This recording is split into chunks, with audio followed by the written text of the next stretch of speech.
I finally got into your vortex that you've been talking about all this time, sometime December, January. And when I stepped into it, it was the greatest moment, and I just saw everything come together, and it kept coming and kept coming. And then I was in that moment of, okay, I'm in it, and now I'm doing the work of being in it. So are you talking about, you found the vibrational frequency of your vortex, and then because you were outside the box vibrationally, everything that you wanted began to flow into your experience? Are you speaking of actual physical manifestations and demonstrations of alignment? Yes. Tell us about those. Okay. Well, I always heard you talk about the vortex, and I was like, what is this vortex and how do I get into it? Well, that's not what we just asked you. We asked you to tell us about those manifestations, because we all understand that part. Okay. Once I received them? Well, or what they look like. So, what it feels like as it's happening is a good discussion. The feeling of everything just working out for you is part of that discussion. The surprise and delight that things that looked like they weren't going to work worked, and things that looked like they were a no became a yes. Those kinds of things. What did you mean? You gave us a very big build-up. Now tell us what the build-up was about. You found the vortex where everything you want is. You got into the vortex where all of this stuff was. You got tuned to the vortex, and then what happened? And then a lot of abundance came in, financial, my business was growing. So that's what we want to hear. That's what we want to hear. I felt love every day. We know, blah, blah, blah. We get all that. Okay. We want to hear this manifestation point, because that's what everybody's looking for. Okay. In other words, we can talk all day long about, oh, here you are in your body. You're an extension of source energy. You know what you don't want. You know what you do want. When you know what you don't want, you launch a rocket of desire into your vortex about what you do want. The vortex is gestating, and law of attraction is gathering it up, and your inner being is over there focused on what you want and calling it and gathering up all the cooperative components. And then you are meditating and letting your vibration rise and finding yourself often in the vortex. And now that you are the same vibrational frequency of what's in your vortex, now those things that you've been asking for are showing themselves to you in these ways. What ways? Financial abundance. But be specific about it. My business grew, and I was booked for over a month and a half out, and I just, love was coming to me in many different ways. I felt it for myself and my child. All right, you're using past tense words. Because... Oh. No, okay. Okay. That's what we're talking about. And that's why I'm here today. Well, you're not going to get anything from us about any of that, because you can't get to where you want to be by talking about why it stopped. We want to talk about what it felt like while it was flowing. Okay. What kinds of things led to that? What did it feel like? Even the most mundane things. It was just a knowing that I had it all. It was a knowing that everything was available to me. So it's that feeling of empowerment and anticipation, that feeling of being on the brink of manifestation. Now that's the feeling that you want to reconstitute within you, that you want to recall, because that's that feeling that lets it in. See, what we want you to hear, what we want you all to hear, is that all of you have these vortices that are ready to yield to you, right there, ready to burst onto your manifested scene where you can see it and hear it and smell it and taste it and touch it. But you've got to hold yourself in that frequency so that you can be the receiver of it. And a lot of people hold themselves sort of in a limbo state for years and years and years and years and years, because they felt it, but then. But they felt it, but then. But they felt it, but then. You got to stop the muddying of the water part of it. You got to stay true to the frequency that you knew was it and that yielded to you while you were there. That's the knowledge that you have that we most want to come out into the open where everyone can witness it. You knew it when you were doing it, and you know it when you're not doing it, and now you're here to talk to us about why you're not doing it, and you're the only one who knows why you're not doing it. And we would say to you, the reason you're not doing it is because you're not milking the feeling of it enough, and maybe not understanding that that's the work. That's the work. Holding yourself on that pitch of letting it in and not giving way. You see, we get it. It's complicated because everybody you know wants prosperity. And when you start letting it in, those that haven't figured out how to let it in yet are kind of standing around watching you and not all that happy about it. Do you know what most humans who have achieved success about anything do? When they achieve success and then others say, how do you do it? They tell the absolute opposite story of how they got it. They talk about their struggle, they talk about their sacrifice, they talk about how hard it was, and that is not what let it in. That might have been the catalyst that put the good stuff in the vortex to begin with, but that's not what they were doing when the abundance started showing up in their experience. Esther went with a friend the other day.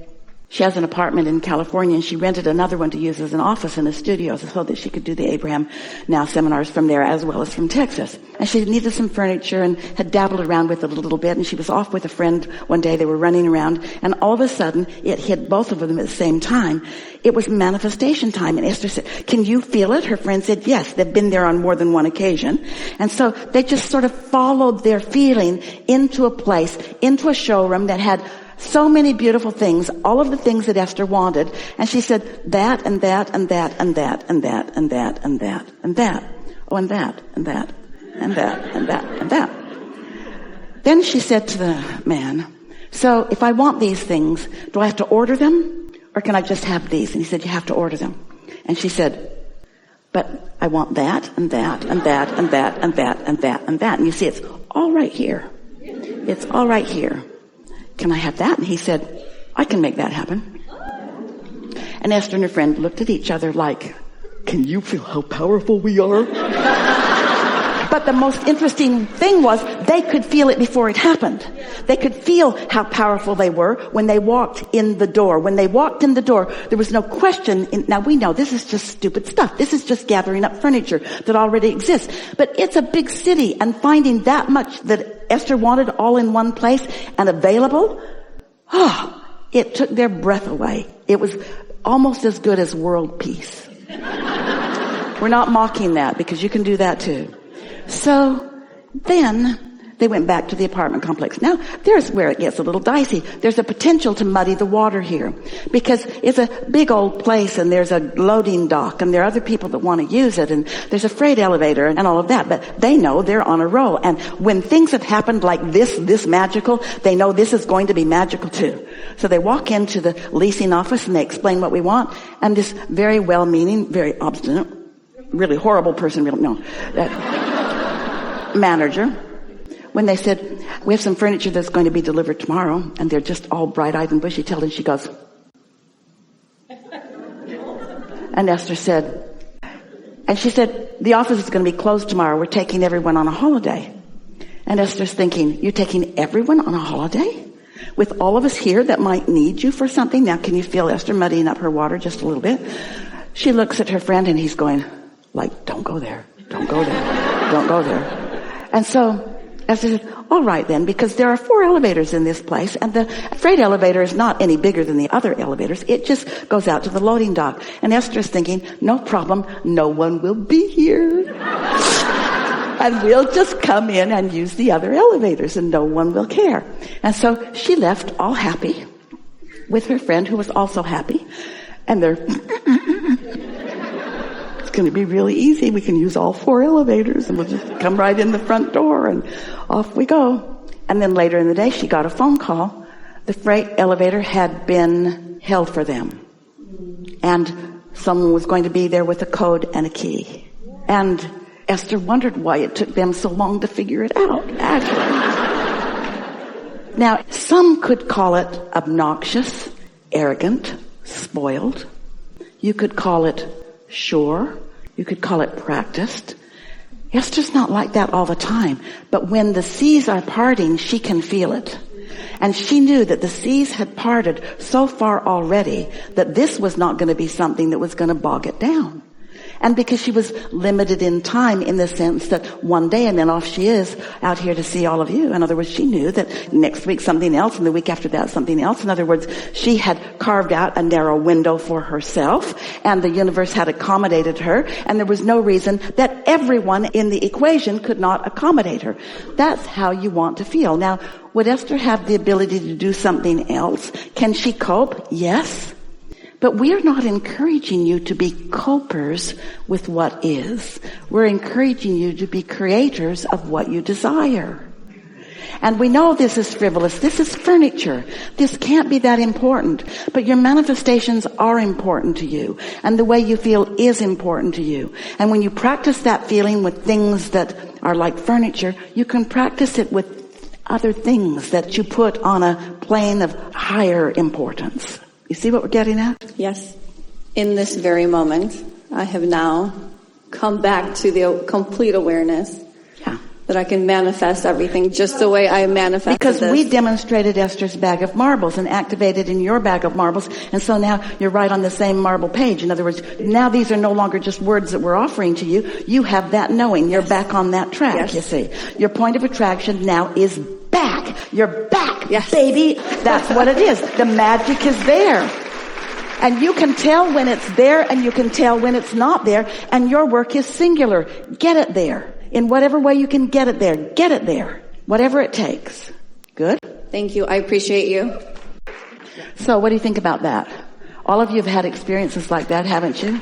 Where you can just feel, you just know it's going to go. When you said, I'm not going to take no for an answer, you're not being stubborn and spoiled. It's that you can feel that the universe is yielding to you. And this is the most important point that we want to make. It's time to put your foot on the gas. You don't put your foot on the gas when things are not going good. You don't throw a fit when things aren't going well. You don't become demanding. You are expecting. You are eagerly expecting the universe to yield to you. And why? Because you've practiced the feeling of worthiness, and you've practiced the feeling of things working out for you. And you understand the laws of the universe, and you know that things can work out or not, and you've seen it go both ways. And this is the way you're choosing for it to be, and this is what you're practicing on a more regular basis. So more and more and more people who are watching you are wondering, what is your magic? And you want to say to them, it's not magic. It's calculated expectation. I've practiced myself into expecting things to go my way. But you don't want to go too far into a discussion with someone who really doesn't get it, because they might muddy your water. They might have a reasonable case to make about why you shouldn't be the special one that gets everything you want. But they don't know. They don't know. Esther's really big about fairness. And it took us a long time, still she's not all the way in our corner on this, to realize that the law of attraction is always fair. It's always fair. Because nobody lets in something that they are in vibrational opposition to. Yeah. If you like this video, don't